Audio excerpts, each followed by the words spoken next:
नमस्कार दोस्तों, welcome to मारूदा coaching centre. मैं अमित चौरसिया आप लोगों के सामने एनसीईआरटी कक्षा 10वीं की प्रश्नावली 3.3 लेके आया हूँ। 3.3 का दूसरा क्वेश्चन है। क्या कह रहा है कि 2x + 3y = 11 और 2x + 4y = -24 के को हल कीजिए और इससे m का वह मान ज्ञात कीजिए जिसके लिए y = mx + 3 हो।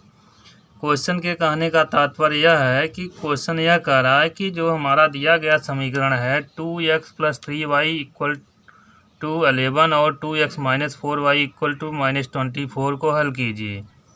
तो हमारा यहाँ जो है पहले समीकरण और दूसरे समीकरण को हल करके x और y का मान ज्ञात करना होगा। और यहाँ ये भी नहीं कह रहा है कि किसी विधि से हल कीजिए। जब यह चीज़ नहीं क्वेश्चन में लिखा है तो जो आपको विधि आसान लगे, प्रतिस्थापन लगे तो प्रतिस्थापन से लगा सकते हैं, विलोपन लगे तो विलोपन से लगा सकते हैं, सारणी विधि अगर आपको आसान लग रही तो उससे लगा सकते हैं, अवरज गुणनखंड विधि, जितने भी समीकरण की विधि है कोई भी आप लगा सकते हैं। तो सबसे पहले हमें क्या करना होगा, यह जो दिया गया समीकरण है इसको हल करके x और y का मान ज्ञात करना होगा। उसके बाद हमें क्या करना है और क्या कर रहा है दूसरे पार्ट में क्वेश्चन में इसी में, और इससे m का वह मान ज्ञात कीजिए जिसके लिए y = mx + 3 हो। तो जब हम x और y का मान ज्ञात कर लेंगे तो दिया गया जो समीकरण हमारा y = mx + 3 उसी में हम x और y का मान ज्ञात कर रख देंगे तो हमारा m का मान ज्ञात हो जाएगा। तो सर्वप्रथम हम क्या करेंगे, सर्वप्रथम जो समीकरण दिया गया उसको लिखेंगे। तो यहाँ लिखेंगे दिया गया समीकरण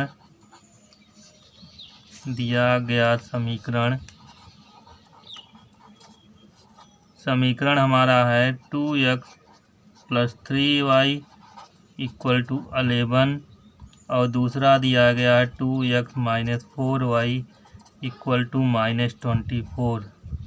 इसको जो है हम पहला समीकरण मान लेंगे और इसको मान लेंगे दूसरा। तो यहाँ क्वेश्चन में क्या कह रहा है कि कोई विधि नहीं दिया हल करने के लिए, तो सबसे आसान है, देख रहे हैं कि यहाँ भी 2x और यहाँ भी 2x है। तो क्या करें, इसको हम जो है सबसे अच्छी है हमारा कि इसको हम विलोपन विधि से हल कर दें। 2x से कैंसिल हो जाएगा, दोनों समीकरणों को क्या करें यहाँ से घटा दें। तो जब यहाँ घटाएंगे तो यह माइनस हो जाएगा, ये माइनस माइनस प्लस हो जाएगा, माइनस माइनस क्या हो जाएगा हमारा प्लस हो जाएगा। 2x से कैंसिल हो गया और 4 और 3 मिला के कितना हो गया हमारा 7y, और 24 और 11 मिला के कितना हो गया हमारा 35 के। 24 और 11 मिला के हमारा हो गया 35 के। तो यहाँ 7y = 35 है, दिया है 7y = 35, तब y = 35 / 7। तो इसको कैंसिल कर देंगे, 7 × 9 7, 7 × 5 35, अर्थात y बराबर हो जाएगा 5। यह y = 5 जो है समीकरण 1 या समीकरण 2 किसी में रख दीजिए।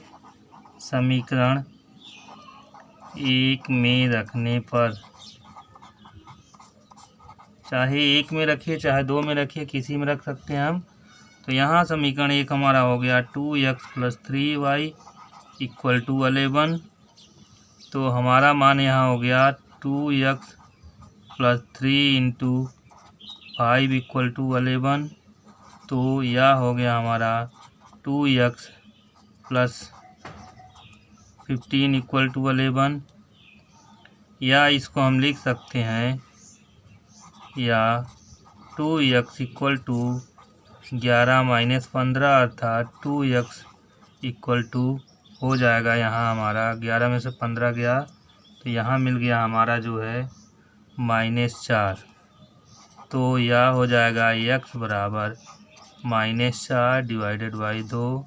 तो इसको हम कैंसिल कर देंगे तो 2 × 1 2, 2 दूनी 4, अर्थात हमारा x = -2 मिल गया, तथा y = मिल गया हमारा कितना 5। एक आंसर तो हमारा यह हो गया।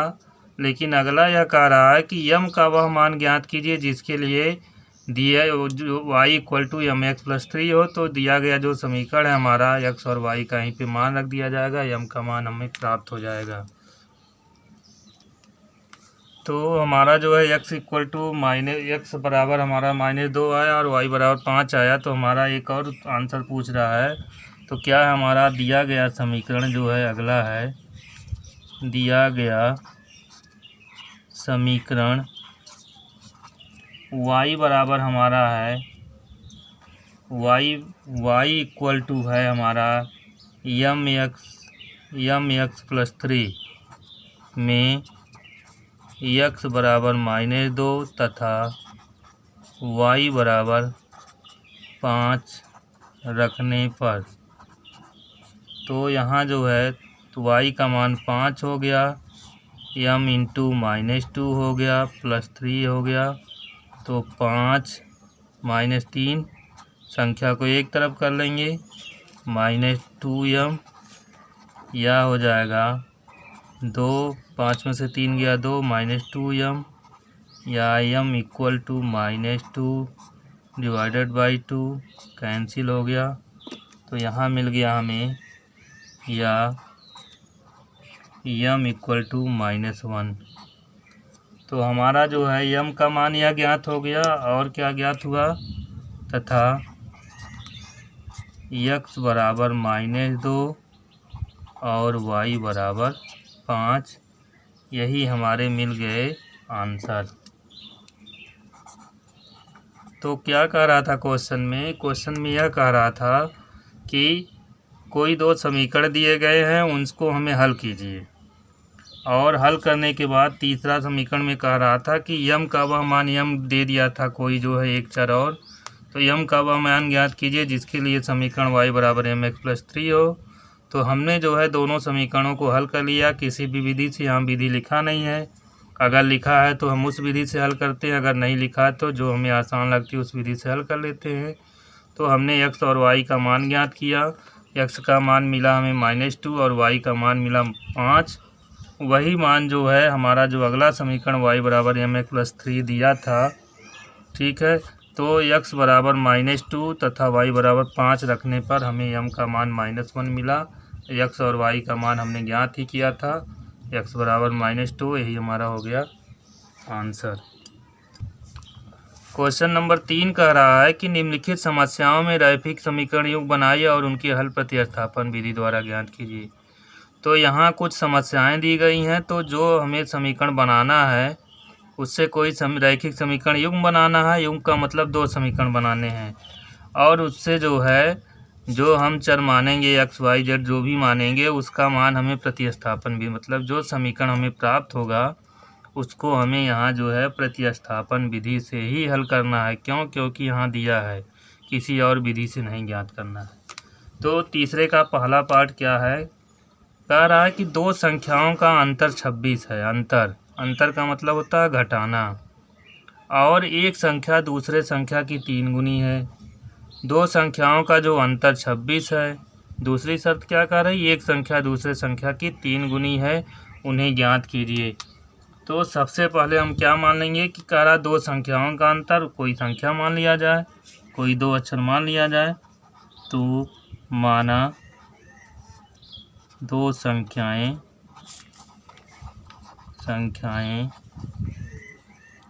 x तथा y हैं। प्रथम शर्त क्या कर रही है, प्रथम शर्त के अनुसार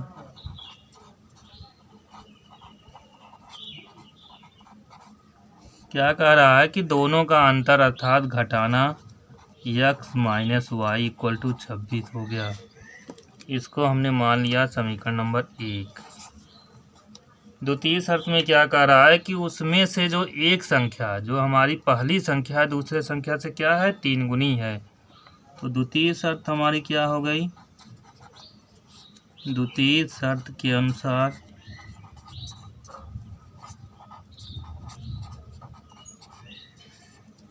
हमारी जो एक संख्या, ध्यान दीजिएगा इस प्रकार के क्वेश्चन को हम कई बार पढ़ते हैं, जब तक क्लियर ना हो जाए तब लगाना शुरू करते हैं। तो पहली शर्त तो हमारी कह रही थी कि दो संख्याओं का अंतर 26 है, बहुत ही सामान्य शर्त थी। दूसरी शर्त कह रहा है कि एक संख्या दूसरे संख्या की 3 गुनी है, अर्थात जो कोई एक संख्या जो पहली संख्या हमने मानी और दूसरे की क्या है, 3 गुनी है तो पहली संख्या हमारी क्या थी, x थी, और दूसरी संख्या की पहली क्या है, 3 गुनी, अर्थात अगर दूसरी संख्या में 3 से गुणा किया जाए तो पहली संख्या में प्राप्त हो जाएगी। इसको मान लें हम समीकरण नंबर 2। अब यही जो है क्या किया जाए, समीकरण 2 से जो x का मान समीकरण 1 में रख दिया जाए। तो प्रतिस्थापन विधि हमारी क्या कहती है, प्रतिस्थापन विधि यही कहती है कि किसी भी समीकरण को x को y के पद में या y को x के पद में रख करके जो मान हमें प्राप्त हो रहा है, जिस समीकरण को हम लेंगे उस समीकरण में नाम मान रख कर अगले समीकरण में हम मान रख देंगे। तो यहाँ ऑलरेडी जो हमारी शर्त थी, शर्त कह रही थी कि एक संख्या दूसरे संख्या की 3 गुनी है। तो दूसरी शर्त में हमारा देख रहे हैं ऑलरेडी जो है x y में बदल गया। तो यही हम मान जो है समीकरण 1 में क्या कर देंगे, रख देंगे। तो यहाँ दूसरा समीकरण हमारा जो है प्रतिस्थापन विधि क्या कह रही थी कि x को y के पद में या y को x के पद में, तो दूसरी शर्त से हमारा ऑलरेडी x y के पद में हो ही गया। तो अब यहाँ करेंगे हम जो है समीकरण 2 से, समीकरण 2 से x बराबर 3y समीकरण 1 में रखने पर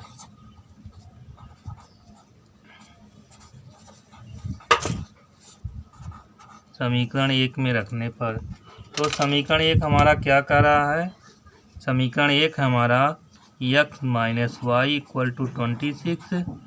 तो x का मान क्या था हमारा, 3y equal to Y equal to 26 यह हो गया। तो यहाँ हो गया, यहाँ मिल गया हमें 2y, 3y में से 1y घटा 26, या y बराबर हो गया 26 डिवाइडेड बाई 2।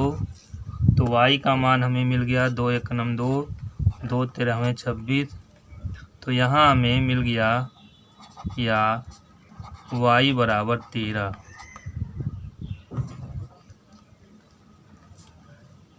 y बराबर 13 समीकरण 2 में रखने पर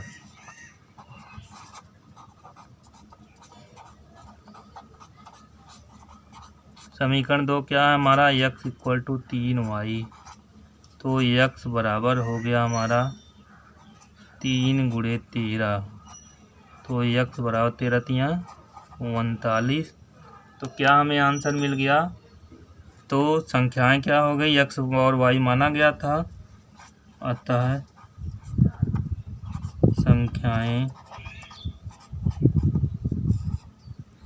संख्याएं बराबर 39 और 13। यही हमारा हो गया आंसर। क्या करना होता है इस प्रकार के क्वेश्चन में, ध्यान से एक बार और देख लीजिए कि अगर इस प्रकार का जो क्वेश्चन हमारा दिया है तो सबसे पहले इसको ध्यान से पढ़ते हैं, एक बार नहीं क्लियर होता 2 बार पढ़ते हैं। कौन किससे अधिक या कौन किससे कम कर रहा है, सबसे पहले यह क्लियर करते हैं।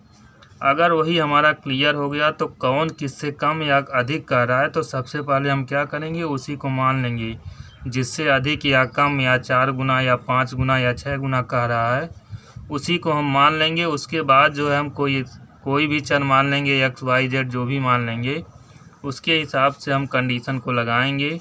तो हमारा अगर इक्वेशन बन गया तो इक्वेशन बन गया, तो ऑलरेडी जो है प्रतिस्थापन विधि से आप हल करना जानते हैं, उसमें हल कर लेंगे। यहाँ लिखा है, और जगह अगर नहीं लिखा होगा तो किसी विधि से हल कर कीजिएगा। क्वेश्चन नंबर 3 का दूसरा पार्ट कह रहा है कि 2 संपूरक कोणों में बड़ा कोण छोटे कोण से 18 अंश अधिक है, उन्हें ज्ञात कीजिए। तो 2 संपूरक कोणों में सबसे पहले 2 कोण मान लिया जाए। तो यहाँ मान लेंगे माना 2 कोण,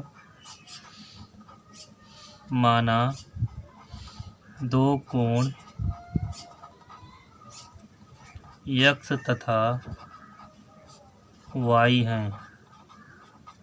अब यहाँ जो है प्रथम शर्त क्या कह रही है कि 2 संपूरक कोणों में जो है बड़ा कोण छोटे कोण से, तो 2 संपूरक कोण पहला शर्त कह रहा है। तो प्रथम शर्त क्या हो जाएगी हमारी, प्रथम शर्त, संपूरक कोण क्या होते हैं कि ऐसे दो कोण जिनका योगफल 180 अंश के बराबर होता है संपूरक कोण कहलाते हैं। कोटपूरक क्या होता है कि ऐसे दो कोण जिनका योगफल 90 अंश के बराबर होता है। तो संपूरक में हो गया, पहली शर्त हो गई हमारी x plus Y equal to 180 अंश। इसको हम जो है मान लेंगे समीकरण नंबर 1। अब दूसरी शर्त में क्या कह रहे हैं कि दोनों कोणों में बड़ा कोण छोटे कोण से कितना अधिक है, 18 अंश अधिक है। तो मान लीजिए कोई भी बड़ा कोण x को मान लिया जाए। तो द्वितीय शर्त में हमारी क्या हो जाएगी, द्वितीय शर्त के अनुसार, द्वितीय शर्त में हमारा हो जाएगा, मान लीजिए बड़ा कोण किसको कह रहा है कि बड़ा कोण जो है छोटे कोण से 18 अंश अधिक है। बड़ा कोण जो है छोटे कोण से कितना अंश अधिक है। तो मान लीजिए x को बड़ा माना जाए तो छोटे से कितना अधिक है, y प्लस 18 अंश अधिक है। तो इसको जो है मान लिया जाए समीकरण नंबर 2।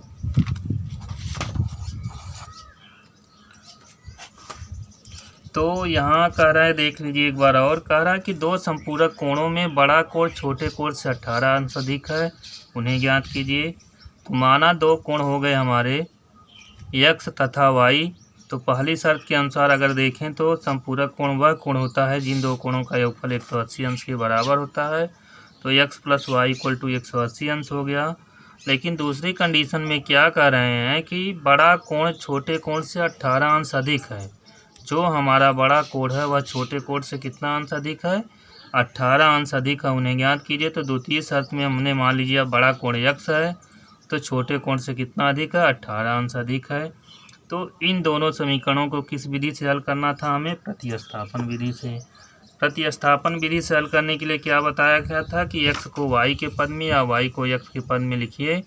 तो देख रहे हैं कि ऑलरेडी हमारा दूसरा समीकरण x जो है y के पद में व्यक्त है। तो यहाँ लिख दिया जाएगा समीकरण 2 से, प्रतिस्थापन विधि में यही नियम है। तो जिस समीकरण से मान लिया जाएगा उस समीकरण में मान नहीं अगले में रखेंगे। तो समीकरण 2 से x बराबर y प्लस 18 समीकरण 1 में रखने पर, समीकरण 1 में रखने पर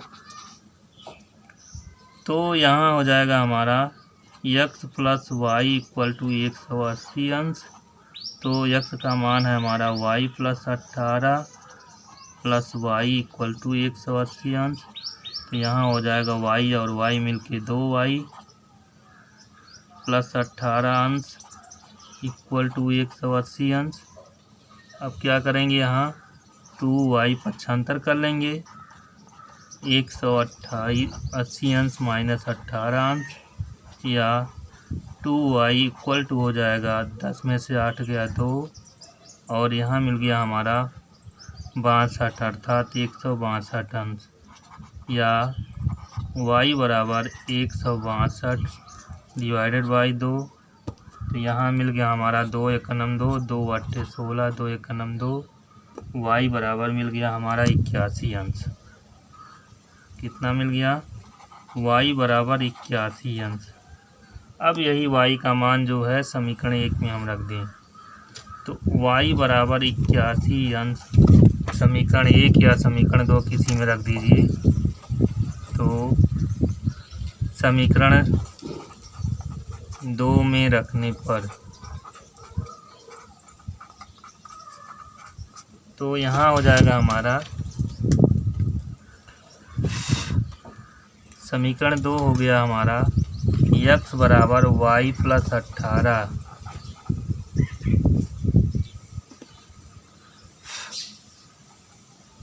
y प्लस 18। तो x इक्वल टू हो गया y का मान हमारा 81 अंश प्लस 18 अंश। तो 8 1 9, कितना अंश हमें मिल गया, फिर यहाँ मिल गया 99 अंश। तो हमारा जो है अभीष्ट कोण कौन कौन सा हो गया, अभीष्ट कोण हमारा मिल गया 99 अंश और 81 अंश, यही हमारा आंसर हो गया। यदि हमारा वीडियो पसंद आया तो हमारी वीडियो को लाइक करिए और ज़्यादा से ज़्यादा अपने दोस्तों में शेयर करिए। और अगर कोई प्रॉब्लम हो रही है तो कमेंट बॉक्स में कमेंट भी करिए। हमारे चैनल को सब्सक्राइब करिए और बेल आइकन को दबाना मत भूलिएगा, ताकि अगली वीडियो की अपडेट आपको मिलती रहे। तब तक के लिए जय हिंद।